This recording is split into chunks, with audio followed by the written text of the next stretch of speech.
할렐루야. 오늘 저희들 금요 예배 예레미야 24장 1절에서 10절의 말씀을 가지고 예레미야 강의 32번째 시간 말씀을 나누도록 하겠습니다.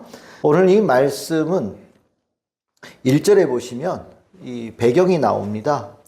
이 때가 언제냐면 주전 587년이 예루살렘 성이 무너지고 성전이 완전히 없어지고 그리고 나서 나라가 망하는 때가 587년입니다. 근데 그 전에 딱 10년 전에 먼저 이 남유다가 이 바벨론에게 항복을 하고 많은 사람들이 특히 이제 이 고위층의 사람들이 바벨론 땅으로 끌려갔던 일이 먼저 10년 전에 있었습니다.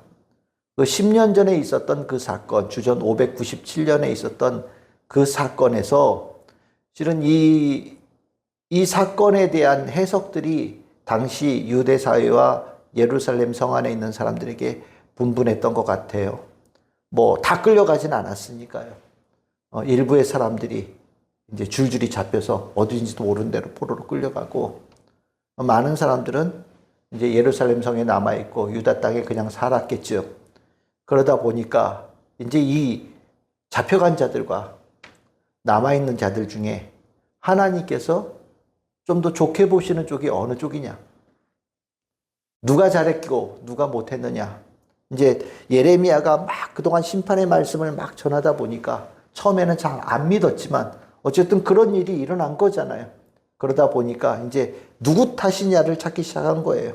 아, 보니까 저 끌려간 사람들이 잘못해서 하나님께서 벌 주시려고 저 멀리 쫓아버리셨구나 라는 생각들을 이제 하는 사람들이 생겼던 것 같습니다. 근데 오늘 이 말씀에는 오히려 정반대의 말씀을 하고 계셔요. 그 포로로 끌려간 사람들을 우리 하나님께서 귀하게 여기시는 이들이고 이 예루살렘 성 그리고 유다 땅에 포로로 끌려하지 않고 그 땅에 남아있는 사람들이 오히려 나쁜 좋지 않은 존재들이다라고 하나님께서 말씀하시며 그 둘을 대비하여서 미래에 대해서 있을 이야기를 전해주신 말씀입니다. 내용상으로 보면 이 배경은 조금 의아한 부분이 좀 있긴 하지만 전형적이죠. 좋은 것과 나쁜 것 그리고 그 결과가 그에 상응해서 이루어지는 것은 우리가 예상할 수 있는 말씀이지 않을까라는 생각이 들어요. 근데 이 말씀을 조금 다르게 보면 이 의미가 좀 특이해집니다. 이제까지 하나님께서 예레미야를 통하여서 유다 백성들과 예루살렘 주민들에게 막 그 심판이 있을 거란 말씀을 하시고 잘못되어진 상태로 있다는 것을 말씀하실 때 이제까지 하나님께서는 뭐 좋고 나쁜 것을 구별하지 않으셨어요. 하나님께서 보시기에는 지금 이 시대를 살고 있는 유다 백성들, 예루살렘에 살고 있는 주민들이 다 하나님을 떠나서 죄짓고 있는 이들. 하나님께서 아무리 경고하시지만 그들의 심령이 완전히 갇혀서 하나님 말씀 듣지 못하고 하나님께로 회개 나오지 않는 오히려 우상에게로 향하고 하나님께서 가지 말라는 길로 모든 이들이 한마음 한뜻이 돼서 나아가고 있다라는 그런 말씀들이 이제까지 쭉 나왔거든요. 그런데 갑자기 오늘 이 말씀에 하나님 앞에 둘이 있는데 하나는 좋은 거고 하나는 나쁜 거다라고 말씀하니까 이게 도대체 무슨 말씀을 하시는 건가? 라는 그런 조금 의아한 생각이 들 수 있습니다. 근데 오늘 이 말씀은 조금 이 안에 주께서 주시는 말씀의 그 포커스를 우리가 좀 이해한다면 오늘 이 말씀을 좀 더 깊이 있게 받아들일 수 있는 계기가 될 수 있지 않을까라는 생각이 들어요. 오늘 이 한쪽에서는 잡혀갔어요. 실은 이 잡혀갈 때 어떤 생각 들었겠습니까? 잡혀갈 때 잘나서 잡혀간다라는 생각은 누구도 안 할 거란 말이죠. 그러니까 내가 뭘 잘못해서 하나님께서 계시다고 하는 이 성전에서 벗어나서 저 멀리 어딘지도 모르는 데로 끌려가는구나. 아마 그 마음이 죽으러 가는 그 마음처럼 완전한 절망 속에서 그 한 걸음 한 걸음 뛸 때마다 아마 수만 가지의 생각들이 머릿속에 돌았을 거예요. 내가 잘못했던 것들, 그동안 선지자들이 했던 말 듣지 않았던 것들, 하나님께서 하신 그 말씀을 가볍게 여겼던 것들, 내가 그래서 이렇게 끌려가고 벌받고 있나? 이런 생각들이 아마 그 안에서 막 일어났을 거예요.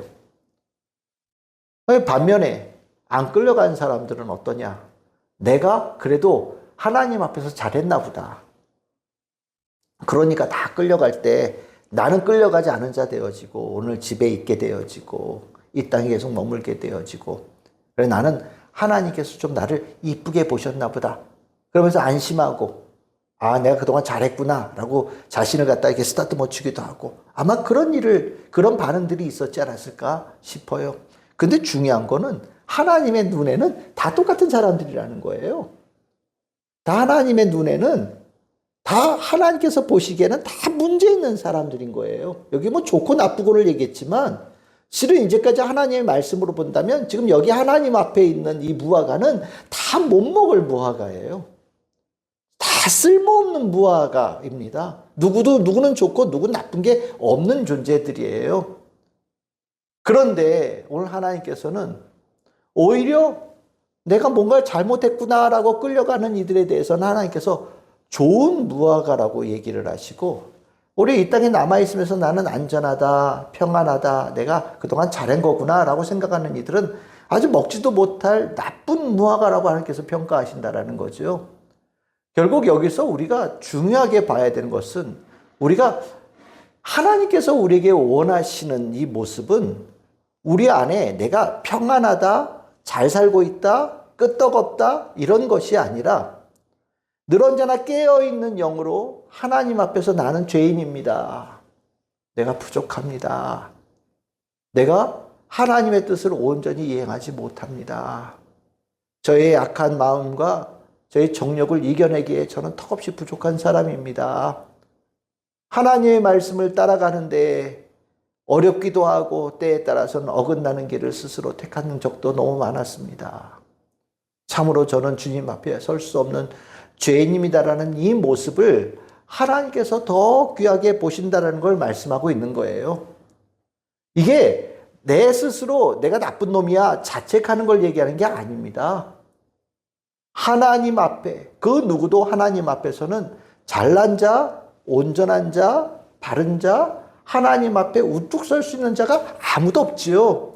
하나님이라는 그 앞에 자리가 하나님 앞이라는 그 자리가 모든 이들이 거룩하신 그 하나님 앞에 무릎 꿇을 수밖에 없는 자리고 엎드릴 수밖에 없는 자리고 자기의 부족함을 고백할 수밖에 없는 자리가 하나님 앞에 자리예요. 그 영이 살아있고 깨어있는 자는 하나님 앞에 무릎 꿇어요. 내가 이제까지 어떤 모습으로 살았던 간에 하나님 앞에서 내가 부족한 죄인입니다라고 고백하고 내가 연약한 죄인입니다라고 고백하는 그 모습을 갖는다라는 거예요. 그런데 그 영이 잠들고 있는 자는 자기가 무엇을 잘못했는지 자기가 얼마나 못난 자인지 전혀 인식을 못해요.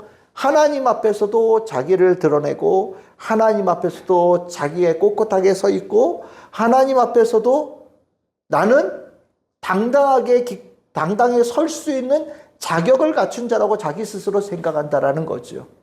이것이 그렇게 살아서가 아니라 하나님 앞에 그렇게 서 있다는 것 자체가 그의 영이 잠들어 있다라는 중요한 증거가 되는 거고요.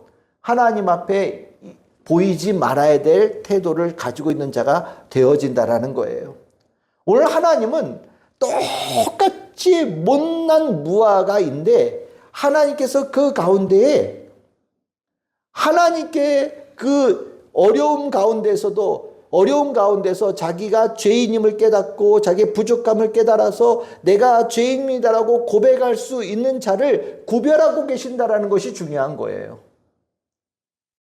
하나님께서는 우리들의 심령에 하나님이 필요합니다. 저는 죄인입니다. 주의 은혜가 필요하고 긍휼이 필요합니다. 주여 저를 지켜주시옵소서. 저에겐 주님밖에 없습니다. 라고 주님을 찾고 구하고 붙잡는 자들을 하나님께서는 똑같은 자로 보지 않으시고 특별한 자로 따로 구별하여 보신다라는 것을 말씀하고 있는 거예요. 이게 영으로 깨어있는 자죠. 하나님은 그렇게 그 심령으로부터 하나님을 구하는 자들을 눈여겨보시고 그들을 하나님께서 쫓아버리신 것이 아니라 여러분들 성경에 보시면 이렇게 돼요. 5절에 보십시오. 옮겼다라고 얘기를 해요. 하나님께서 그들을 친히 옮기셨다. 쫓아낸 것이 아니라 그들을 내가 저기로 이끌었다. 그 포로지로 내가 이끌었다라고 얘기를 하시고 그러면서 뭐라고 말씀하시냐? 내가 거기서 그들을 잘 돌보려고 옮겼다라고 말씀하셔요. 좋은 무화과는 정말 좋은 무화과가 아니에요. 정말 좋은 무화과라고 해서 아름답고 반짝반짝 빛나고 뭐 대단히 먹음직스럽고 누가 보더라도 귀한 그런 무화과를 상상하면 저는 안 될 거라는 생각이 들어요. 지금 상태는 나쁜 무화과나 지금 좋다고 하는 무화과나 상태가 똑같은 거예요. 다만 다른 게 뭐냐? 그 어려움 속에서 자기가 그 못났다라는 것을 부족하다라는 것을 깨닫고 하나님 앞에 자신의 미래를 기대하고 소망하고 맡기고 구하는 자들이냐 그렇지 못한 자들이냐에 대한 구분만이 있는 거죠. 우리가 이 환경을 가지고 실은 하나님께 복 받았느냐 하나님께 뭐 미움을 받았느냐 이렇게 구분하면 안 되는 겁니다. 하나님은 우리는 누가 잘 되면 환경도 잘 되고 뭔가 여건이 다 잘 되면 다 잘 되는 사람. 아유 근데 뭐 아프기도 하고 돈도 없고 뭐 하나님한테 잘 안 되면 하나님께 미움받고 아유 잘 안 되는 인생이라고 볼지 모르지만 하나님의 눈은요 훨씬 더 넓고 멀리 보시거든요. 우리가 하나님은 무엇을 누리고 있느냐를 보시는 것이 아니라 우리 안에 하나님에 대한 마음이 얼만큼 있느냐를 귀하게 보셔요. 좋고 하나님께서 좋고 나쁘고는 내가 얼마만큼 돈을 가지고 있냐를 평가하시는 것이 아니라 하나님께서는 우리 안에 하나님을 향한 마음을 가지고 있느냐, 하나님의 말씀을 들을 수 있는 심령이 되어져 있느냐, 하나님의 말씀에 반응하는 깨어있는 영혼의 소유자냐를 하나님께서 보시고 그런 영혼을 가진 자를 하나님은 좋은 자, 아름다운 자, 복된 자, 하나님께서 특별하게 구별하셔서 돌보셔야 되겠다라고 하나님께서 마음먹은 자라고 오늘 성경에서 말씀하고 있다라는 거죠. 그러니까 여러분들 우리가 구하는 것들은 실은 여러 가지 뭐 물질적인 것이나 환경적인 것이나 뭐 이런 것들을 하나님께 구하긴 하지만 진실로 우리에게 하나님께서 원하시는 것은 돈이 아니라 하나님을 구하는 자예요. 건강을 구하는 자가 아니라 하나님을 구하는 자예요. 진실로 하나님을 사랑할 수 있는 영을 가지고 있느냐, 그 소망을 가지고 있느냐가 하나님께서 관심을 가지고 보시는 것이고 그것으로 좋고 나쁨을 구별하신다라는 것.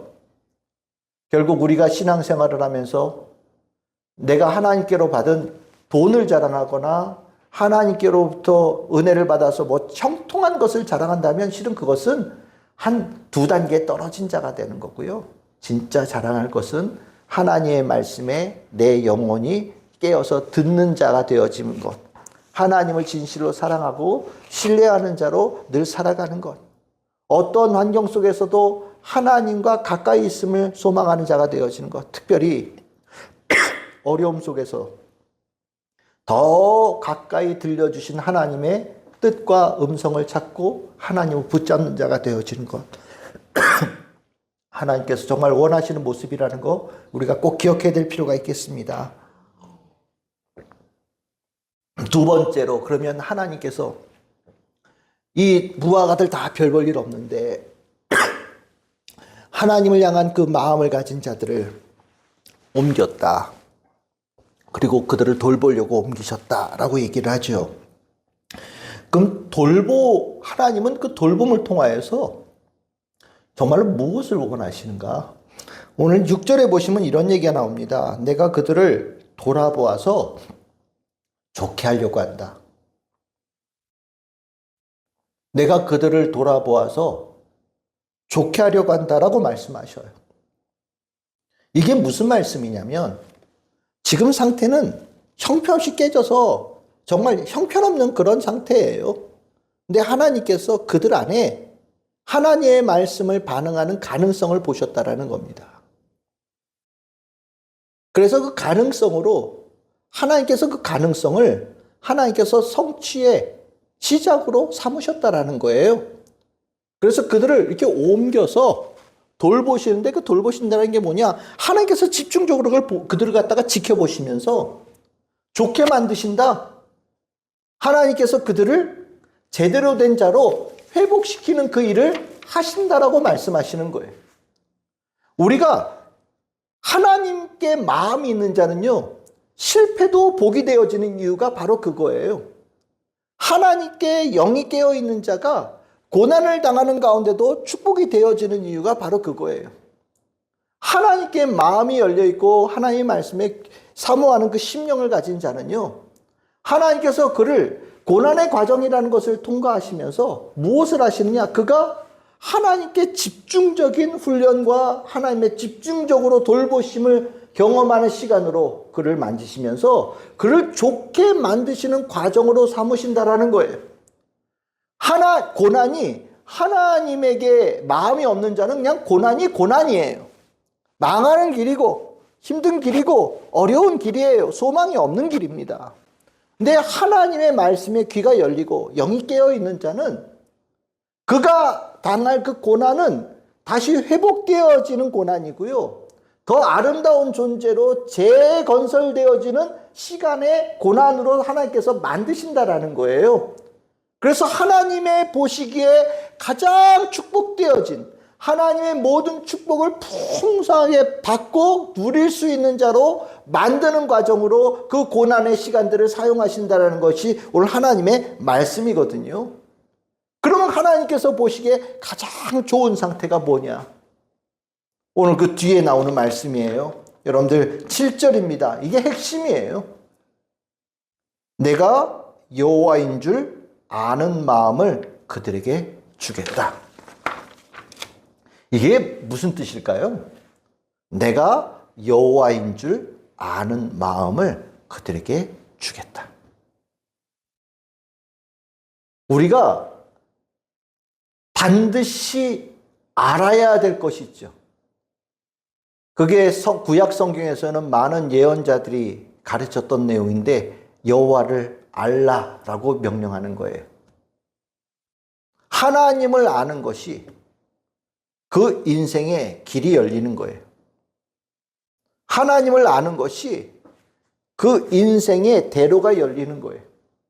하나님을 아는 자가 하나님께서 모든 계획하신 것들을 누려가며 성취하며 복받는 자, 가장 모든 것에 평강인 자로 나아가는 보증되어진 길이에요. 그래서 구약 성경에서는 예언자들이, 특별히 호세와 같은 예언자들이 강조하는 메시지가 뭐냐? 다른 것 말고 너희들에게 지금 당장 필요한 것은 하나님을 아는 거다. 하나님을 몰라서 너희들이 지금 이 지경인데, 하나님을 아는 것 그 한 가지로 모든 것이 다 풀린다라는 거예요. 하나님을 알면 내 인생이 풀리고, 하나님을 알면 너의 미래가 바뀌고, 하나님을 알면 지금의 상황의 해석이 바뀌고 이해가 바뀌고 모든 것이 바뀐다라고 예언자들이 하나님의 말씀을 받아서 이스라엘 백성들에게 가르쳤어요. 결국 하나님께서 가능성 있는 자들을 고르셔서 따로 구별하셔서 그들을 좋게 만드시는 일들을 하시겠다고 하시는데, 그 과정을 통하여서 무엇이냐? 하나님께서 너희들을 얼마나 사랑하시는지, 하나님께서 너희들을 얼마나 아끼시는지, 하나님께서 얼마나 너희들과 가까이 계시며 너희들의 인생을 이끌어 가고 계시는지, 하나님께서 얼마나 강한 오른팔로 너희들과 동행하시며 모든 악한 것들을 물리치고 계시는지, 하나님께서 얼마나 귀한 것으로 예비하시며 앞날의 축복을 준비하고 계시는지, 하나님이 얼마나 너희들에게 참 기쁨이 되어지고 참 즐거움이 되어지고 영원한 생명의 은혜를 주실 분이신지를 그 가까이 하는 시간 동안에 깊이 온 삶으로 물들고 잠기게 하여서 온 삶이, 온 몸이, 온 존재가 하나님과 친밀한 관계가 되어지는 것으로 회복되어지는 것, 이것이 하나님을 아는 마음을 주시겠다라고 하는 그 표현입니다. 이게 고난의 중요한 반전이죠. 하나님을 모르는 상태에서 고난은 하나님과 점점 멀어지는 과정이 돼요. 내 안에 막 악이 올라오잖아요. 독이 올라오잖아요. 하나님 없이 사는 인생은 독해질 수밖에 없어요. 삶이 얼마나 힘들어요. 우리 성도님 한 분의 말씀처럼 되는 게 하나도 없어요. 이번 주는 되는 게 하나도 없어요. 이런 얘기가 나온단 말이죠. 그렇지요. 하나님이 내 안에 역사하지 않으면 나올 수밖에 없는 고백이에요. 그거를 하루 이틀이 아니라 1년, 2년, 5년, 10년을 겪어보십시오. 이 안에 뭐만 남겠습니까? 악과 독만 남아요. 그런데 그 고난의 과정에서 하나님을 아는 귀를 열린 자는요, 하나님에 물들어가는 시간이 되는 거예요. 하나님에 잠기는 시간이 되어지고 하나님의 마음을 품는 자 되어지고 하나님을 알아서 모든 것이 열린 자가 되어지니 같은 고난을 지나가면서도 오히려 이 안에 소망이 솟아나고 고난을 지나가면서 오히려 내가 단단해지고 제대로 세워진다라는 것을 깨닫기 시작하면서 이제 내 인생을 기꺼이 하나님께 맡기고 살아가는 자, 하나님을 신뢰하며 믿음으로 나아가는 자로 전환되어지기 시작하는 겁니다. 이게 축복이죠. 결국 하나님은 가까이 지켜보시면서 우리의 내면부터 만지셔요.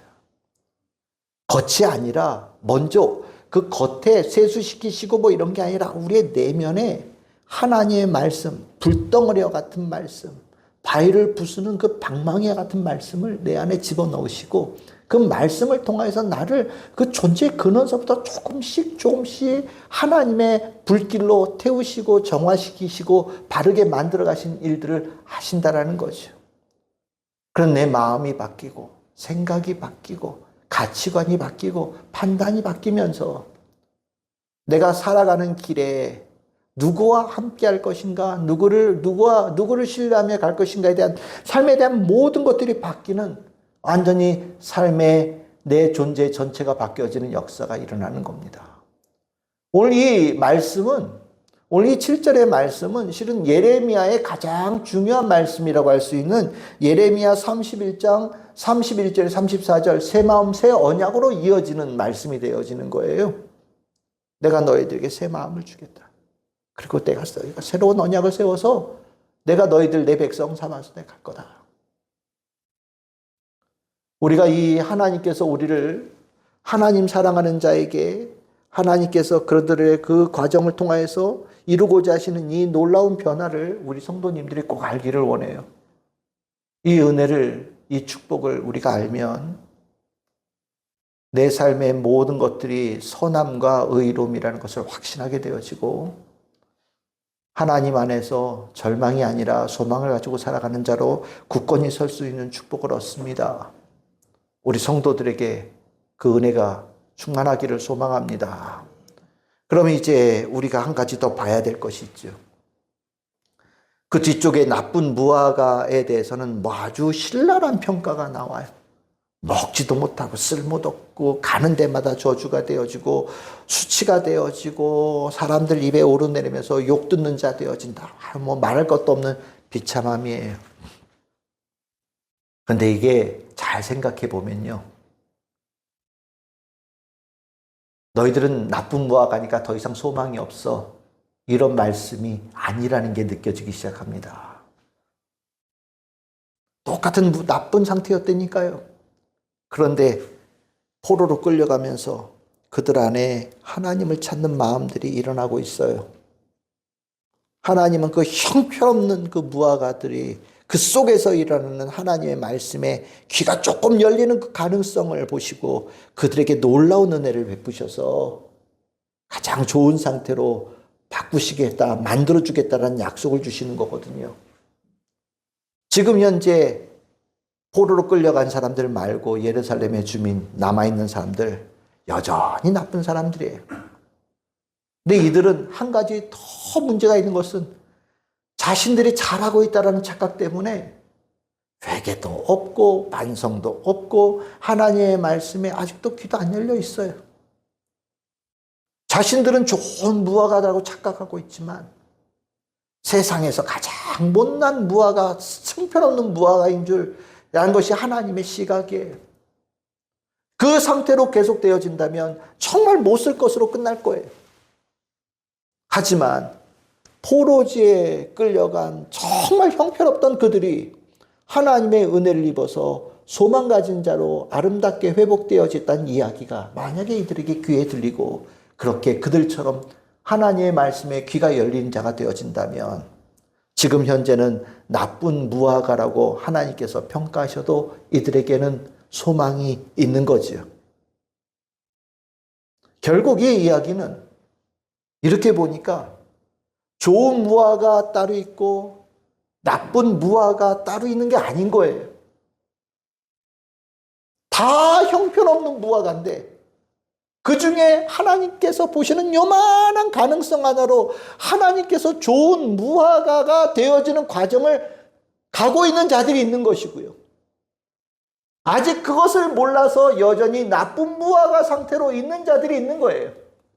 하지만 하나님께서는 이 말씀을 통하여서 원하시는 바가 뭐냐? 너희들도 귀를 열어서 하나님의 말씀을 듣거라.